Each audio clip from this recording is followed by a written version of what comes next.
Let's begin our practice today by inviting the body to arrive and then to settle into a noble posture. Many of you who practice with me know that I close my eyes when I share meditation. It's one of the ways that I can stay connected to sort of an inward gaze. And I also have a propensity to turn my attention away from the camera a little bit, just slightly off center. And that also helps me redirect and concentrate my attention on the practice. For anybody who's joining us for the first time today, just an extra warm welcome to you. If it's been a minute, welcome back. We're so happy to have you.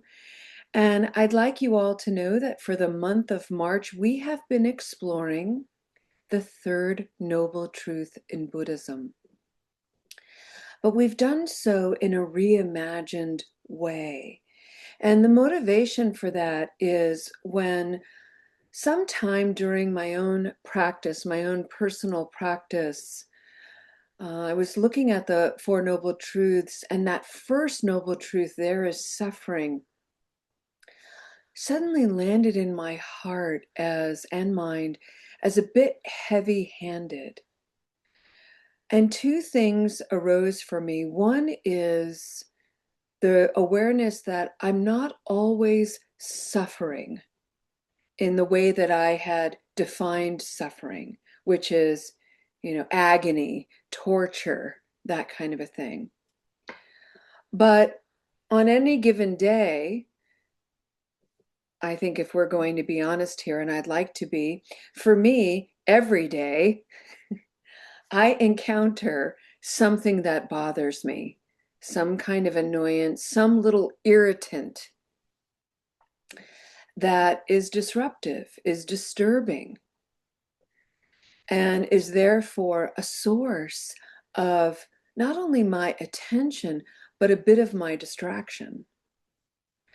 And the second noble truth tells me that the conditions of that discomfort are every bit as important to understanding as the discomfort itself. So the second noble truth, there are causes and conditions to one's suffering. It's all true, yes. And if we focus on those causes and conditions, if we really put forth some effort to understanding those conditions, lo and behold, the suffering, the discomfort will ease. It's really quite miraculous. In my contemplative practices over the years, I noticed that embedded in my discomfort was its opposite, comfort. And I realized that sometimes my comforts are sources of discomfort, as paradoxical as that may be. It is kind of a sacred contradiction that in spiritual practices we become more and more aware of the farther along we go. So I noticed that in my sense of comfort and joy and happiness, I would often fall into complacency, which would then turn into boredom, which would then become discomfort. Likewise, there were many times where I was experiencing something really wonderful and delicious, and I just wanted it to last forever and ever. So it became a source of attachment and craving and longing. And that too presented as a unique kind of suffering, a unique kind of misery, a unique sort of discomfort. Again, understanding the conditions of that helped bring ease into my life. And so we arrive in our practice now in the third month of the year to the third noble truth. There is an end to this suffering. There is an end to the misery. There is an end to these attachments and cravings and longings. And golly, isn't that a hopeful thought? There's an end to it. But it doesn't just happen. It's not like I can stand there and wait for the end of my misery to land at my feet. It took me a long time to realize this, but through my practice, I realized, oh, darn it, I have to show up. I have to make an effort. I have to act. I have to engage with life. I have to engage with all of the conditions of my discomfort, all of the conditions of my comfort, and understand them well enough, both of them well enough, that I begin to experience in the moment, and sometimes only for a moment, this thing called balance, harmony, peace. And this thing, or this experience, this awareness, this sensation, whatever you want to call it, initially for me was incredibly temporary.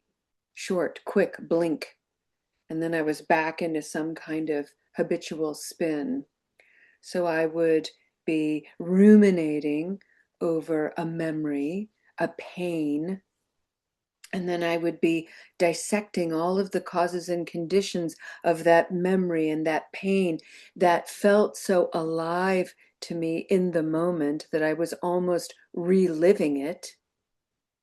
And through understanding that memory, that pain, understanding the conditions, I had this temporary experience of, I'm okay in this moment.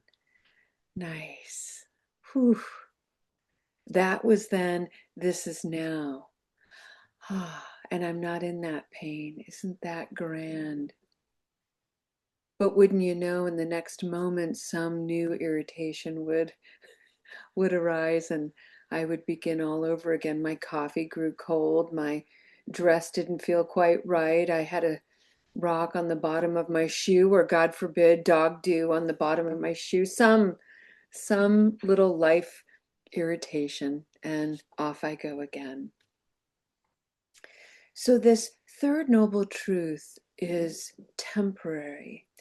And what we do in practicing it and highlighting it as its own unique thing is, while it's temporary, with practice, we can cultivate, it is possible to cultivate its essence so that it lingers, so that we can tap into it and expand its presence from a single moment to several moments, multiple times in any one given day.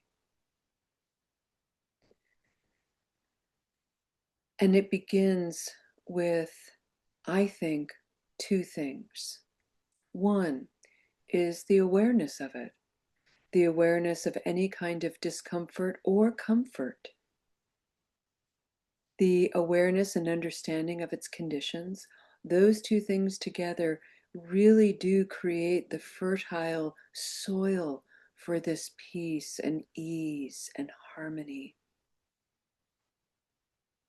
The second is gentleness. And this is something that, practicing with my Kalyana Mitra, my wise friend, has been really, really instrumental. She has consistently reminded me of the value and the limitless nature of gentleness. For me and my practice, gentleness is best accessed through two things: my speech and specifically the words that I use, and two, the tone that I carry and have and present. Today, we are going to practice the beautiful harmonizing meditation of Tonglen, Tonglen. And this is a practice of using the breath, the inhalation and the exhalation to intentionally acknowledge discomfort coming into the body and mind, peace, ease, and harmony exiting the body and mind. And with repetition, we begin to experience in the body and in the mind and in the spirit this overwhelming sensation of calm, balance, harmony. And it's a fascinating practice because we are truly intentionally inviting in difficulty, discomfort, prickliness, harshness, whatever you're working with, and breathing out peace and ease. Now, traditionally, this is a practice a little bit like metta, where you envision someone, somebody who's having a hard time, maybe somebody who there's a worry about their relationship to negative habit energy. Maybe they are in the throes of a recurrence and you are rightly worried about them. So you breathe in that concern, that worry, all of the confusion associated with a recurrence. And you breathe out for that individual, keeping them in the spotlight of your mind. Peace and harmony and ease. Now, let's say you're in a place in your own life where your life is so upended that it's hard to consider other people. If that is your first person experience, then put yourself in the bright spotlight of your own practice. May you be the recipient of your Tonglen, your recognition, your loving kindness. And you may find that if you can bring forward this kind of self-regard, you'll find some stability in your own experience, that the reserves and the resilience that a moment ago was depleted has now been restored, and you can bring someone else into your awareness and give them a little bit of attention. That is the extended aspect of this practice. But we first have to be anchored, centered, and solid in our own mind, heart, spirit. So, what I'd like to do is invite you to come into a noble posture and just determine for yourself how you are. Do you have enough reserves to bring someone else into your practice today? Or would your practice be better served by keeping yourself in the center of your awareness? And if you have a voice in the mind that's quick, it's like, oh, this is pretty selfish, Julia. Oh, way to bring yourself into, in the center of things all the time. You got to be in the limelight all the time. Oh, you can just smile at that voice and say, yeah, would you look at that? I'm going to breathe that cynical voice in. It's mine. And on the exhale, I'm going to say, yo, may you have a little ease and peace. And may you ease up a little bit. That'd be nice. So use the breath. Breathe in where you are right now in this moment and invite it to be perfect, however you are in your beautiful, precious life. And breathe out your intentional ease and peace and harmony. breathing in any discomfort. It could take on the form of confusion, envy, anger, frustration. Breathe it in. And on the exhalation, find a mantra that suits you. May I have ease and peace and harmony. May you have ease, peace, harmony. May the situation be peaceful. Whatever works for you, listen to your own wisdom. Breathe in the discomfort. Breathe out your wise guidance for peace, ease, harmony.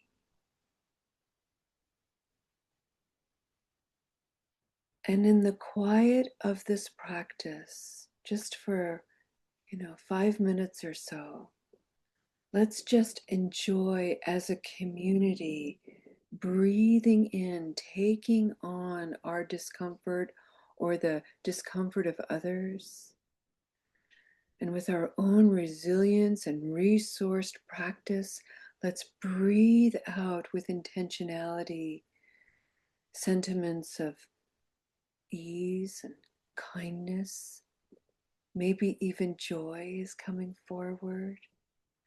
Something that brings balance and harmony. Friends, enjoy this practice.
Friends, I'd like to bring us a step toward the conclusion of our practice today with what we often sing as a dedication of merit.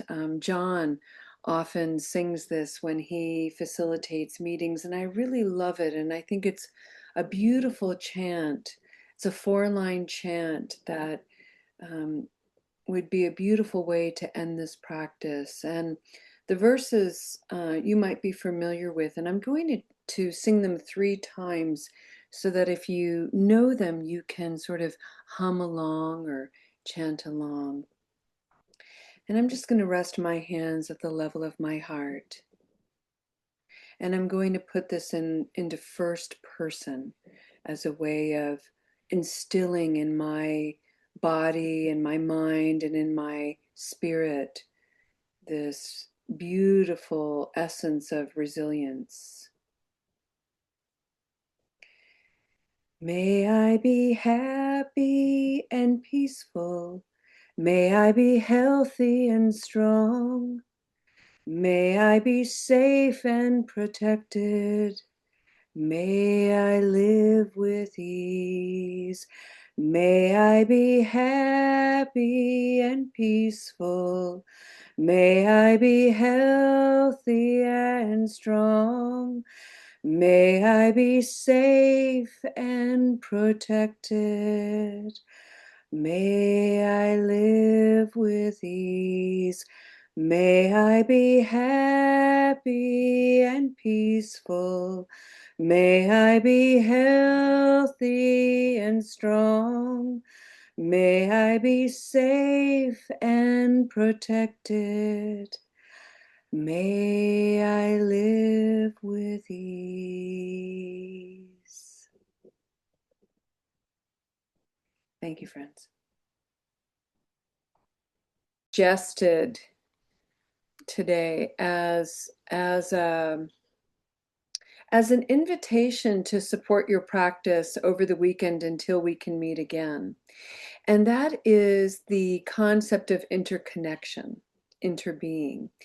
And one of the things about Tonglen that can be a little bit intimidating is the idea of, particularly if you're in a bad place, like, I don't want to breathe in any more negativity. Like, I'm a tea bag steeping in it. Why would I want to keep inhaling it? Ugh, no.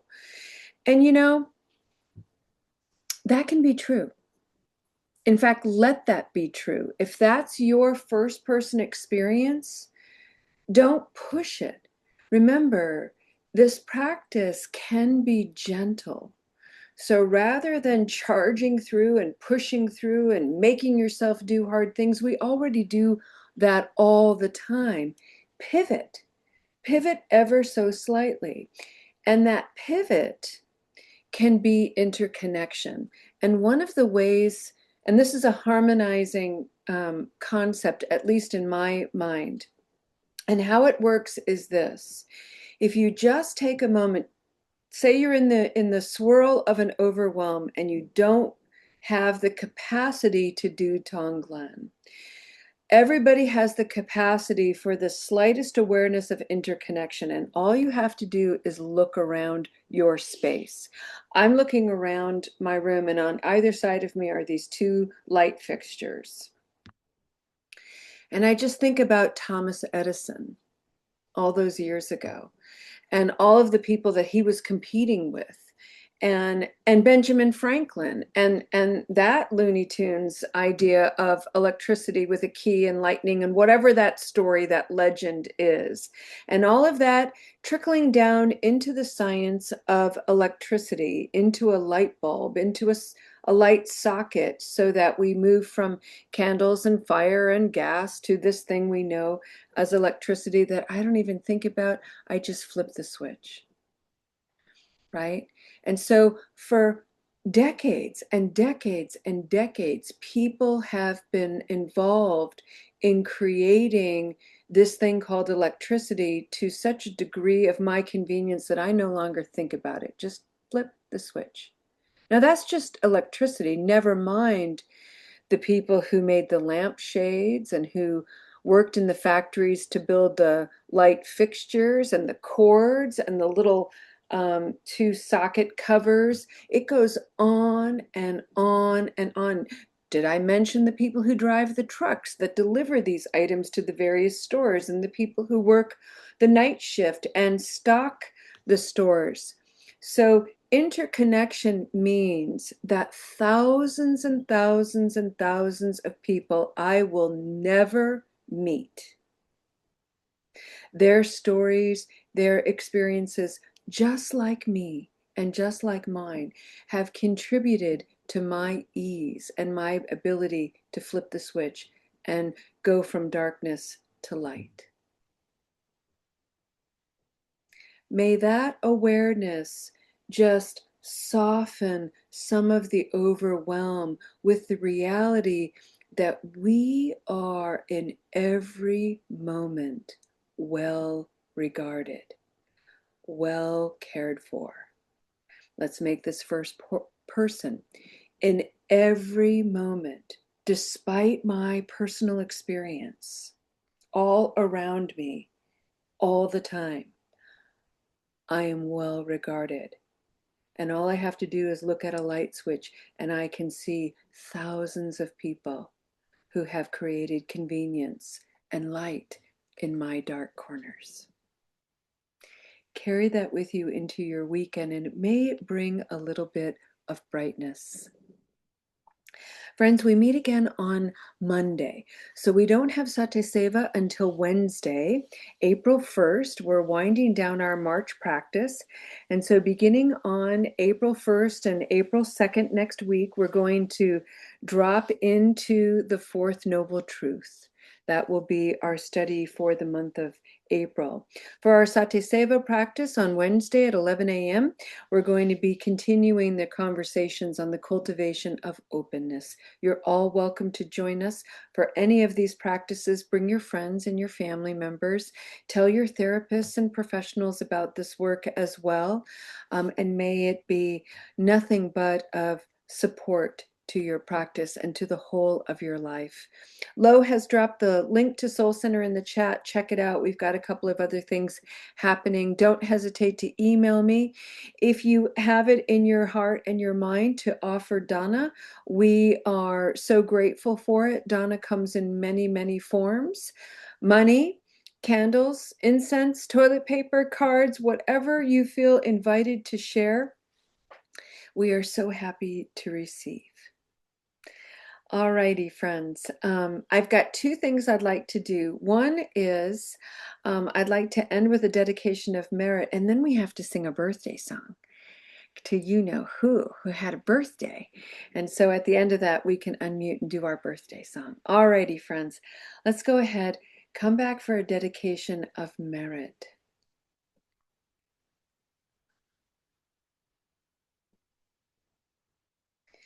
And let's just breathe in an essence of harmony. And let's just chant ever so briefly Thich Nhat Hanh's wonderful message. There is no way to peace. Peace is the way. There is no way to peace. Peace is the way. So, may peace be with you. May peace be with me. Namaste.